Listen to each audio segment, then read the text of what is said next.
What's up, everyone? My name is James Ellers. Today is June 18th, Thursday, June 18th, 2020. If you haven't yet, please like and subscribe on YouTube. On Twitter, you can follow us at FWD United and at Ellers. And today, the reason I am jumping on is to talk to you about the Dark Horse Duo plan by Bret Weinstein. This is something that came up a few weeks ago.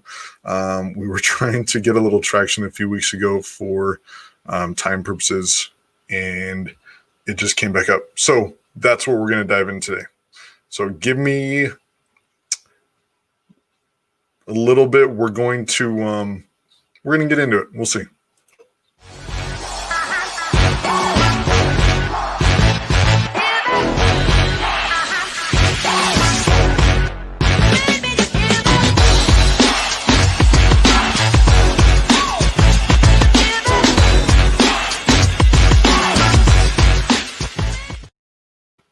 All right, the Dark Horse Duo plan. What I'm going to do, I'm going to play the audio for you just so you get the actual, just the context, everything. So this audio is from a interview with Bret Weinstein on Joe Rogan today. He mentioned this 3 weeks ago on his own podcast, the Dark Horse podcast.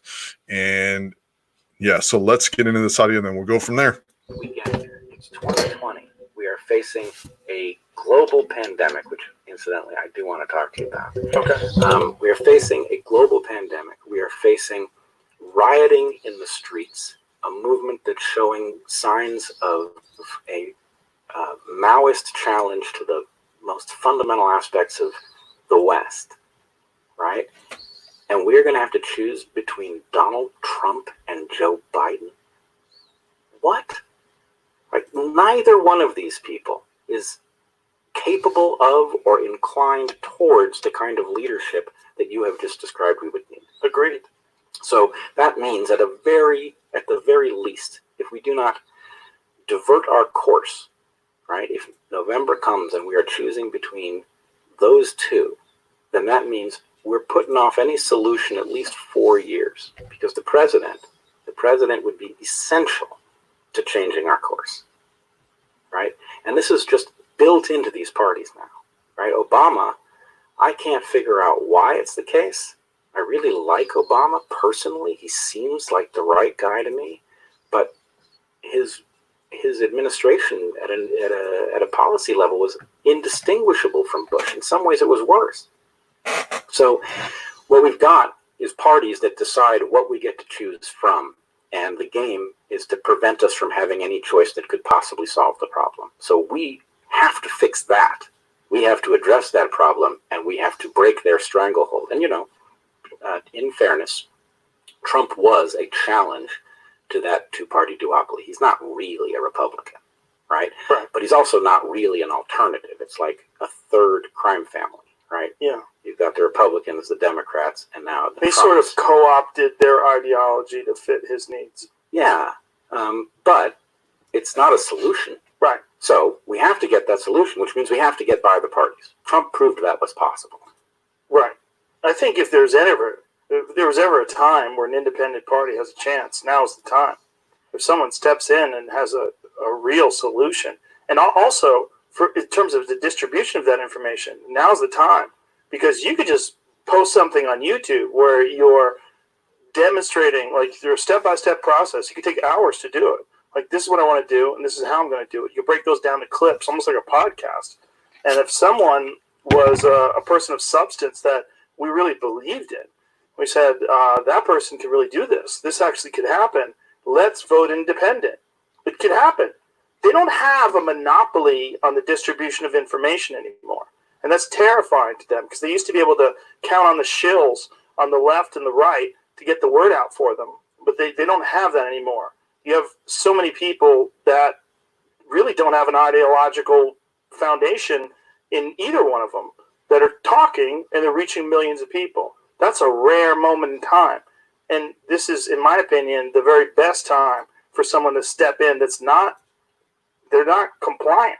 They don't have to give it. They don't need that policy machine behind them, or the political machine behind them? Well, I've got a plan, Okay. but we'd have to find a really big podcast, I think, to get enough momentum. There's none of those out there. You though. haven't encountered a big podcast? No, they don't exist. Okay.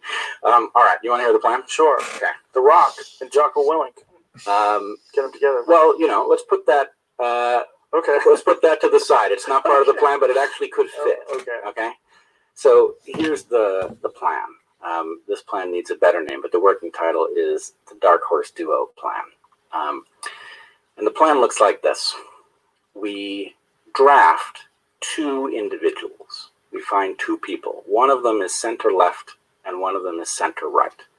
And these people have to have certain characteristics, a minimum set. They have to be patriotic, they have to be courageous, and they have to be highly capable, right? But that's it. Okay. Center left and a center right. And we pair them together. We draft them with the following plan, that they will govern as a team. That is to say, every important decision will be discussed and they will decide what to do as a team. And only in cases where they cannot reach agreement or whether something has to be decided on a very short time scale, like a military decision, does the person who inhabits the role of the president govern alone. Okay? We draft these folks, and then 4 years down the road, they switch. And the one who had run for president now runs for the vice presidential spot, and the one who was vice president now runs for president. And they continue this way until one of two things happens. Either we vote someone else in, or one of them has inhabited the office of president twice and is no longer eligible, and then that person has to be replaced. So we have a patriotic team governing together from center left and center right. When you say drafted, that's the problem. Like, someone has to be motivated to ruin their fucking lives to try to run this country, because that's what happens to everybody that does it. I agree, but then that's an obstacle. You're spelling out an obstacle that I would argue is solvable, that we know these people. Who? Okay, so let's just say that's the plan so far. Yes. We can talk about what problems it solves as much as you want. I feel like I should have a drink and listen to this. You're welcome to have a drink. It's probably a good idea. I'm kidding, but go ahead. Okay, so here's my proposal. So the plan could be right, and my proposal for who we draft could be wrong, and I'm happy to see other people swapped in. Okay. But my proposal would be Admiral William McRaven on the right. You know who that is? No, I don't. Okay, he is a Navy SEAL, former Navy SEAL. He was until 2018 the Chancellor of the University of Texas. He is a very cogent center-right Republican. He was the lead on the Bin Laden raid, and he is, I think, universally respected by people who know him. I've never heard anybody say negative things about him. On the center left, let me see this gentleman. I want you to look at his face. Yeah, you're gonna know. Yeah, I have seen that guy before. Yeah. I like it. Looks like a president to me. Yeah, it looks like a president to me too. You know who else looks like a president to me? Who? Andrew Yang. I'm down with that. Okay. So I like what you're saying now. Good. So here's my point. Those two guys together. Those two. Is that camera on?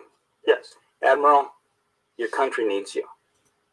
All right, so you get the gist of it. I probably played a little more than I, needed to, but the gist of it is to draft two separate people, one center left, one center right, have them run for president, and every 4 years they switch and go from there. So, again, this came up 3 weeks ago.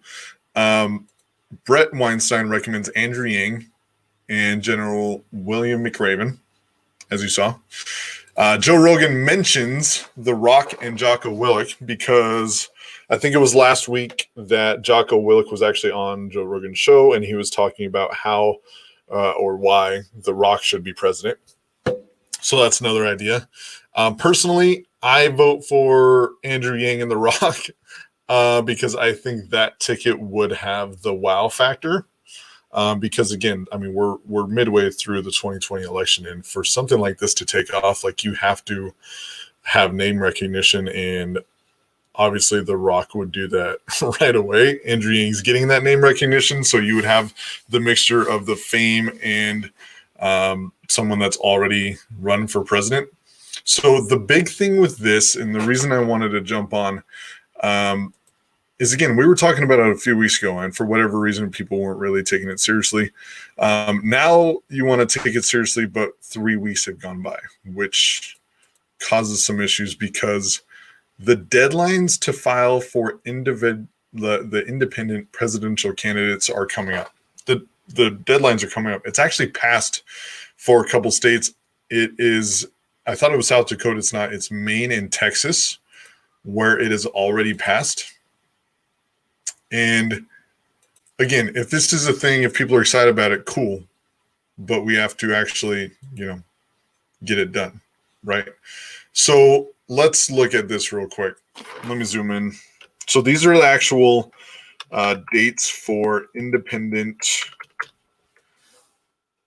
candidates for president that you need to file in each state. So it looks like a lot of them are August, September. So let me zoom out one click. Right, so we have Alabama, Alaska, Arizona, Arkansas, August, Arizona, September. Colorado's July. Florida's July.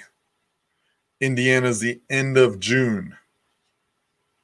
Maine is the beginning of the June. So we already missed the date for Maine to get an independent on the ballot there.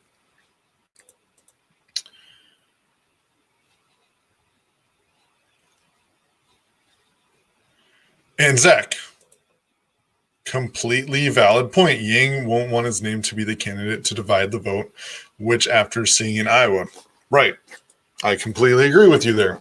So again, this is what I'm talking about right now, just the general idea altogether. Just, hey, draft a couple people, get them on the ballot, and go from there. Yang, I completely agree with what you said there, Zach. So again, back to looking at the dates. So Maine already passed. Maryland, Massachusetts is in August. Michigan's in July. Missouri's in July. Trying to find some early ones here. New Mexico is the 25th.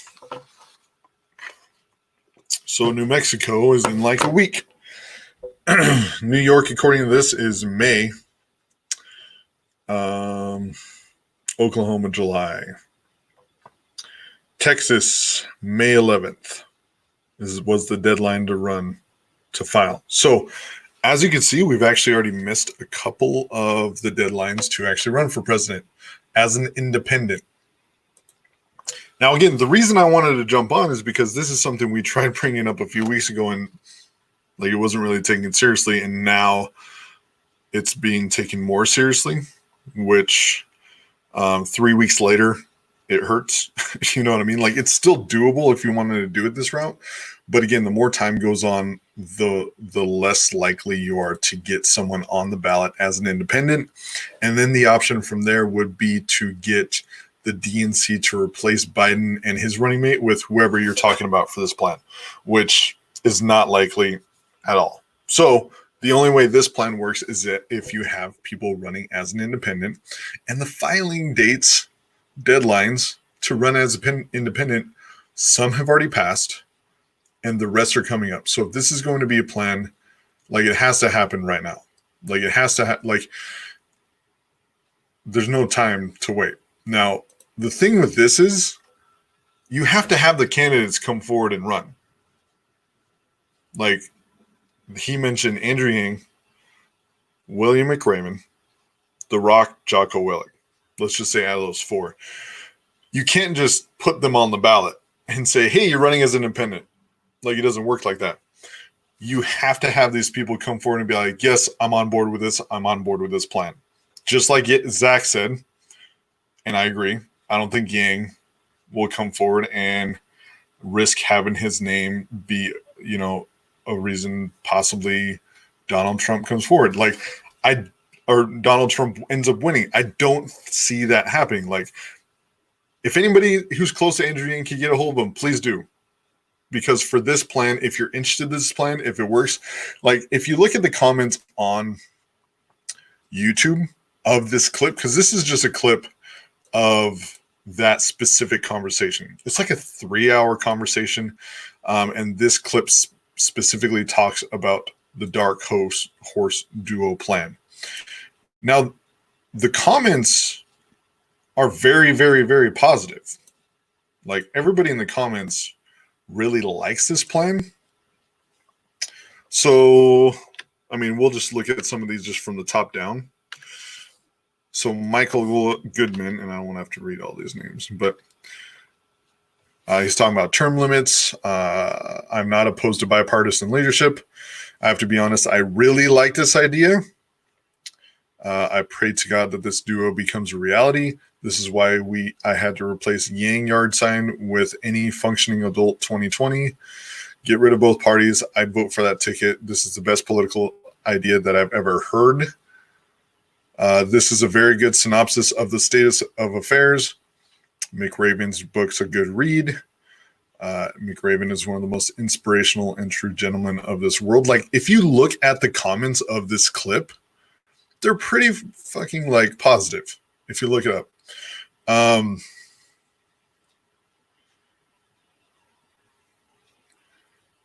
And yeah, Mark Cuban was actually something that looks into it. Yes, Aaron. Mark said that he got 25% in the polling, and for him to run, he needed a realistic, polling amount to sell it to his wife, right? And it's something people are considering. But again, I go back to the fact that for this to actually happen, you need ballot access. You need ballot access. You have to have these people on the ballot. Like, when would a write-in plan for president ever work? It would never work. And right now, the deadlines to have someone on the ballot as an independent have already passed for a few states, and for the rest of the states, they're coming up really fast. So again, back to the discussion, like, we need these candidates to come forward. We can't just say, hey, Andrew Yang, we're going to put you up for independent. Like, no, he would have to come forward and say, hey, I'm on board with this. General McRaven would need to come forward and say, hey, I'm on board with this. If those two aren't on board, which is very possible, then you branch out. And again, Joe Rogan mentioned The Rock and Jocko Willink. Jocko Willink, based on this conversation last week, I think would already be on board. So we would just have to hear from The Rock. Like, the move right now is getting a hold of Andrew Yang, William McRaven, The Rock, Jocko Willink, anyone else who think like we would have to have buy-in from these candidates. We can't just be like, hey, you're running for president. And that needs to happen before we could start working on ballot access. So a lot of these states, like South Carolina, deadline July 15th, you need 10,000 signatures. That's not going to happen overnight. For this plan to work, we need 2 candidates to come forward and say, hey, I'm on board with this. They need to come forward within like the next week, if not sooner, because looking at these dates, it's going to be fairly difficult if they came forward today and said, hey, I'm in. Again, I like the plan. We were talking about it 3 weeks ago when it was a little more doable, but my frustration is like, hey, why is this, like, we were spreading this around 3 weeks ago. Like, it's not something like, hey, we're going to trend something and it's going to happen. Like, no, bullshit. We need to get people on board. We need a yes or no from Andrew Yang. We need a yes or no from McRaven. If they're not on board, we need a yes or no from The Rock. I think Jocko Willink would be on board. You know what I mean? Like, we need action. This isn't something like, hey, we just put it out there and let other people do it. Like, no, if you want this to move forward, you need to actually get buy-in from candidates. Once we have buy-in from 2 candidates, you actually have to go to these states, get ballot access so they can actually be on the ballot. Once they're on the ballot, we can go from there. If we get these people on the ballot by August, September, that's still, you know what I mean? That's still late, like September, October to campaign for the November election. So again, I like this plan. I was messaging Bret like trying to get more input about it. Right now, the enemy is time. So if you like this plan, cool. We would have to get buy-in from Andrew Yang. We would have to get buy-in from McRaven. We would just have to get buy-in from whoever wants to be on the ticket. And then from there, we would have to get widespread buy-in from the masses.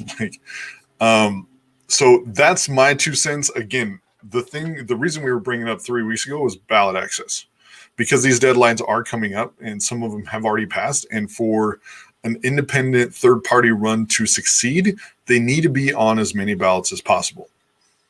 Like Texas, not being on Texas would hurt pretty bad. Like, you know what I mean? Like, there's a lot of things coming up. So again, the first thing, get 2 candidates that are on board for this plan. The second part of the plan, you go to these states. We would have to organize state by state, get the signatures and file as an independent candidate for president, and then go from there and hopefully be able to ramp up enough to campaign enough in the last couple months before the election. So I'm interested to see what everyone thinks. Again, I'm just doing a quick video. I wanted to get this out there because time is the biggest thing with this. And if people are excited about this plan, cool, put it in motion. If you're in touch, like have any ties to any of these candidates you're talking about, or any other candidates that might be on board with this, get in touch with them. We would have to get a yes or no right away, like pretty damn soon for this to make sense. Like I completely understand if a candidate wouldn't want to do this, right? Like if someone's planning on running in 2024 and they wouldn't be able to do this. Like if they're trying to run as a Democrat in 2024, this would pretty much nuke that, but it could work now. And a lot of people would argue that we don't have until 2024 to make something happen. So I completely understand both sides. The thing is, whatever has to be done fast, because the deadlines to get people on the ballot as an independent for president some have already passed. The others are coming up. And for this plan to work, like we need action right now. So again, comment below whatever you think. Like if you have any ideas or anything for me, like shoot them to me. On Twitter, you can find me at Ellers. You can also just email me, james@fwdu.org. Again, thanks for checking in. Again, I just jumped on here, wanted to get this info out there just because the deadlines are coming up. I like the idea. would need buy-in from candidates within like the next week, and then from there we would have to go state by state and get ballot access and get people actually on the ballots. So thanks for joining. Comment what you think below, and I will talk to you all soon.